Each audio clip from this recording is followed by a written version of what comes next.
Aquarius, welcome to your weekly Sidereal Astrology forecast. This is for October 3rd to the 9th, 2016. I'm Athen, and this channel is about Sidereal Astrology using the real location of the constellations in the sky. If you are new to the channel, be sure to check out the link down below for more information. All right, so Aquarius, this week, a lot going on astrologically speaking, especially for you, because you do have your ruler Saturn, who is in a very important aspect this week. So this is going to be the square up to the North Node with Saturn, making this very collectively significant. So for you, this has been Saturn in your 10th house. Hopefully you've been this year taking seriously your career, anything on that productive level, the future, the legacy, the public life, however that's manifesting for you, to take that stuff seriously, build at it, be patient with it. It is taking time, of course, because that's what Saturn's all about, but it's an excellent week to take steady steps towards that. And again, to have patience towards that as well. And that's because Saturn's being activated by this square up to the North Node. Now, this is all in relation to the fact that this whole year has been shifting for you to get deeper into relationships, or just more involved in relationships, to learn more about them.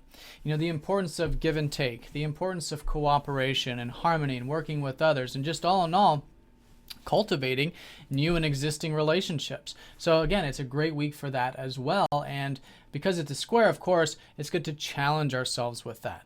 All right, so it might be uncomfortable, may not be easy, but any actions we do take, or things we set in motion involving either, in this case, your career and or relationships, can be beneficial in the long term with, again, the patience and persistence and really getting the results in both of these areas.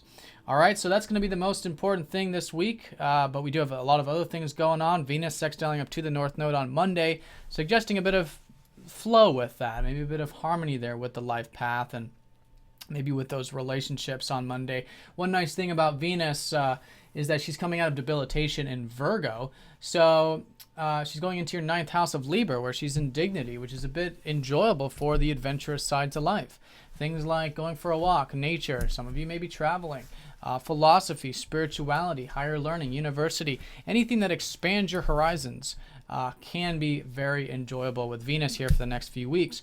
So I think it's a great week for that. I think you'll probably notice a shift with that, maybe feeling a bit freer, a bit more adventurous from what was a more debilitated energy with those things. Venus also does rule your 4th house of home, family, and health, so you might notice that area improving as well. All right, so along with that, Mercury is going into your 8th house. In fact, there's a lot of 8th house energy. This is the location of this whole lunar cycle that just started last week. So it's a great week for new beginnings with the deeper side to life. What really matters to you in life? Asking yourself these questions. Being open to life, you know, connecting to what really matters, but also with yourself, such as through understanding more about yourself on a deeper level, having more intimacy, openness with yourself, intimacy, openness with relationships, right? But fundamentally with life. And I think the more open you are there, and the more willing you are to change and make changes with your perspective and with life, and again to cultivate what really matters most, then I think that's a great way of working with this week. There's a lot of positive energy for this. Jupiter's here for the next year plus, helping you see the potentials and possibilities with all this, and to learn more about all this, whether it's healing, whether it's psychology, whether it's transformation, whether it's breaking old cycles and old perspectives, and even too when it comes to bonds or things that hold you down and restrict you. You know, this is also 8th house. Could be debts, it could be, I don't know, things in relationships or whatever it might be, but the most important thing is that you are aware of the true meaning of what's important to you in life, break any old patterns, break any old chains in order to free yourself up. And through that, like I said, it can be very liberating. There's a lot to learn, and things are certainly moving forward there for you. All right, so that's going to be important, especially with Mercury shifting in there. So you'll probably notice your mind is a bit deeper. That's good. It's great for psychology. It's great for deep research. Mercury is exalted in Virgo, so it's really accentuating these things. And communicating things in a way that is open and intimate and deep and raw and real, because that's where the true enjoyment of life, if you will, the true meaning of life really does arise. All right, so that's going to be the shift. With that, also this early part of the week, the sun is going to be sextiling up to your ruler, so maybe you could be feeling expressive or maybe a bit productive towards different areas of life, maybe again about uncovering more about what truly matters, and research and those types of things can be good. It's just an opening for that. Mars is going to be squaring up to Jupiter. This is another very important aspect this week, involving a bit of a different area. This is involving more of your aspirations. You may have noticed that recently, this past week, last week, a bit more motivation here for you to cultivate your aspirations. Future aspirations, your hopes, your wishes, things like that. And maybe some of you too, your collective aspirations. In other words, spending time with friends, community, getting involved with groups or things like that can be a great source of motivation, drive. And with the square from Jupiter, yeah, maybe there's some inspiration for that. Now, I do want to say, because Jupiter is in a square, and although Jupiter does come across as positive, there can be a bit of overexuberance, overconfidence, maybe in the network circles, maybe when it comes to pursuing your aspirations in life. So do be aware of that. I think it's important to stay nice and balanced with this, to watch any extremes with Mars, which is our personal needs, the things we want, overconfidence and stuff like that, overexuberance. Be aware of that, and that can help balance it out. And then as a result, this can be very constructive. It's a great time to, again, cultivate those aspirations. You could feel inspired to do that. It can be constructive with balance, and vice versa. Maybe there's some motivation, drive to really make change in your life, psychologically, spiritually, and quite literally, which is the energy going into that 8th house. All right, so that's going to be exact on Wednesday. Venus will be sextiling up to Pluto around that same time too, again suggesting maybe an opportunity to expand those horizons a bit.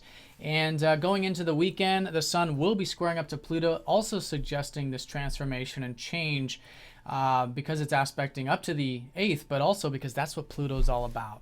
So I think particularly here around Friday, willingness to change is going to be very important. See where you might have attachments, you might have fears. This is a collective thing. We're all going to, regardless of our sign, we're all going to have this square. But involving your 8th, I think it's particularly involving this transformation that's occurring.